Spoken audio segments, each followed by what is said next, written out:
এখন জানতে চাওয়া হয়েছে যে ৮ সংখ্যাটি কোন সংখ্যা সেটে পাওয়া যায়।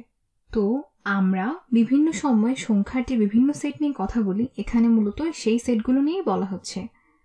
তো আমরা প্রথমে যে সেটটা নিয়ে চিন্তা করব সেটি হলো স্বাভাবিক সংখ্যার সেট। এই সেটের সংখ্যাগুলো হলো 0 এর পর থেকে সকল গণনাকারী সংখ্যা। তো তুমি যদি কোনো কিছু গুনতে চাও এবং তোমার কমপক্ষে এর একটি থাকে, তাহলে আমরা যে সংখ্যাগুলো ব্যবহার করে গুনবো সেগুলোই মূলত স্বাভাবিক সংখ্যা। তাহলে এটি হবে 1, 2, 3 এবং এভাবে চলতে থাকবে। তো স্পষ্টতই 8 একটি স্বাভাবিক সংখ্যা। তুমি এখানে 8 পর্যন্ত গুনতে পারো, তুমি 8টি জিনিস গুনতে পারো, তো 8 একটি স্বাভাবিক সংখ্যা।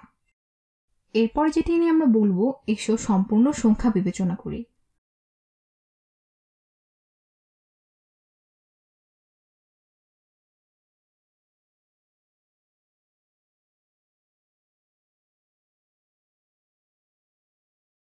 তো সম্পূর্ণ সংখ্যা আসলে স্বাভাবিক সংখ্যাই, কিন্তু এবার আমরা এর সাথে শূন্যকে বিবেচনা করব। তাহলে এটি হবে 0, 1, 2, 3 এবং এভাবে চলতে থাকবে। তাহলে স্পষ্টতই 8 তাদের মধ্যে একটি। তুমি এখানে 8 পর্যন্ত গুনতে পারবে, যেরকম আমরা বাকি সবগুলোকে গুনতে পারছি। তো 8 এই সেটেরও সদস্য। তাহলে এরপর সংখ্যা সেটটির দিকে যাই। এবার পূর্ণ সংখ্যা সেট নিয়ে কথা বলি।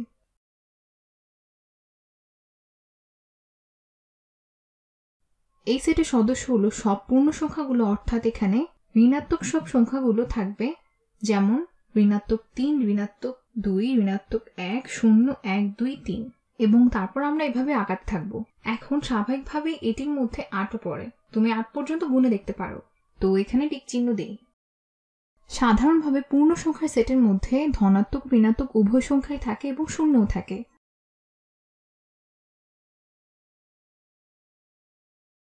তো এটা হলো পূর্ণ সংখ্যার সেট। তারপর সম্পূর্ণ সংখ্যার সেট হলো এই সেটের একটি সাবসেট। তো আমি এটিকে এভাবে আঁকলাম। তারপর এটি হলো সম্পূর্ণ সংখ্যার সেট। আমরা সকল ঋণাত্মক সংখ্যা বাদ দিয়ে দিলাম এখানে।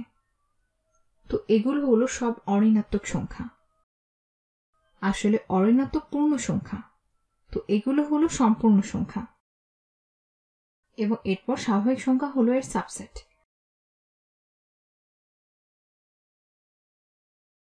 এটি আসলে বাকি সবগুলো। তো 0 হলো একমাত্র সংখ্যা যেটি স্বাভাবিক সংখ্যার সেট নেই, কিন্তু সম্পূর্ণ সংখ্যার সেটে আছে। তো এই সম্পূর্ণ এলাকাটি শুধু শূন্যকে বোঝাচ্ছে। আচ্ছা, আমি এটাকে একটু ভালোভাবে আঁকি।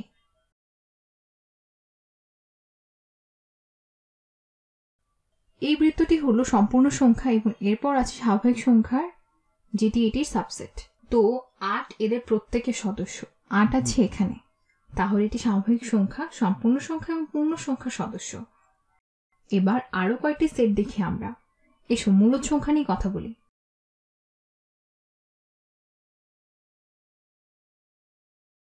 এই সংখ্যাগুলোকে আমরা p/q আকারে প্রকাশ করতে পারি, যেখানে p ও q উভয়ই পূর্ণ সংখ্যা। তাহলে 8কে কিভাবে লেখা যায়? আচ্ছা, তুমি এভাবে লিখতে পারো 8/1 অথবা 16/2 অথবা তুমি এভাবে লিখতে পারো 32/4।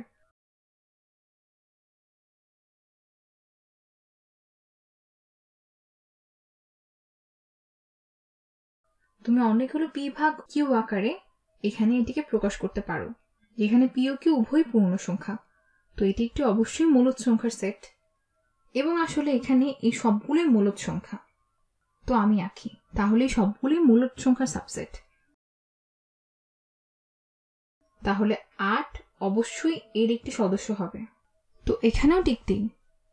এখন তাহলে অমূলদ সংখ্যাটিকে লক্ষ্য করি। অমূলদ সংখ্যা, আচ্ছা, সংখ্যা অনুযায়ী এই সংখ্যাগুলো হলো সেই সংখ্যাগুলো যেগুলো মূলদ নয়। এই সংখ্যাগুলো p/q আকারে প্রকাশ করা যাবে না, যেখানে p এবং q উভয় পূর্ণ সংখ্যা।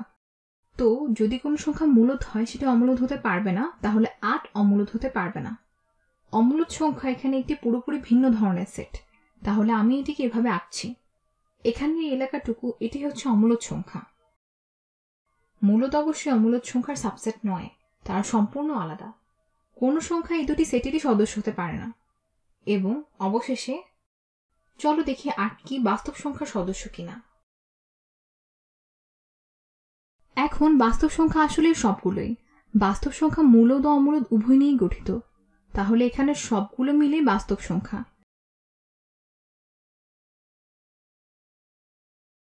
এবং স্পষ্টভাবে 8 বাস্তব সংখ্যার সদস্য। এটি বাস্তব সংখ্যার সদস্য এবং বাস্তবদের মধ্যে মূলদ বা অমূলদ যে কোনোটি হতে পারে। তো 8 হলো মূলদ সংখ্যা, এটি পূর্ণ সংখ্যা, এটি সম্পূর্ণ সংখ্যা এবং এটি একটি স্বাভাবিক সংখ্যাও। তাহলে এটি অবশ্যই বাস্তব সংখ্যারও সদস্য হবে। এখন তুমি হয়তো জানতে চাবে যে অমূলদ সংখ্যা আসলে কোনগুলো।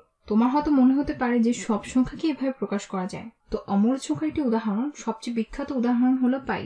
পাই সমান 3.1415 এবং এভাবেই চলতে থাকবে।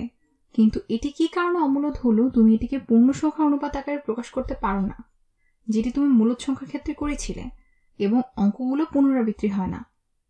এবং যদি এটি পুনরাবৃত্তি হতো তাহলে তুমি এটিকে পূর্ণ সংখ্যার অনুপাতে প্রকাশ করতে পারতে, যা আমরা অন্য ভিডিওতে করেছি।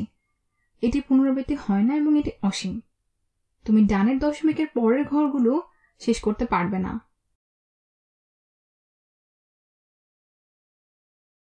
তাই এটি একটি অমূলদ সংখ্যা।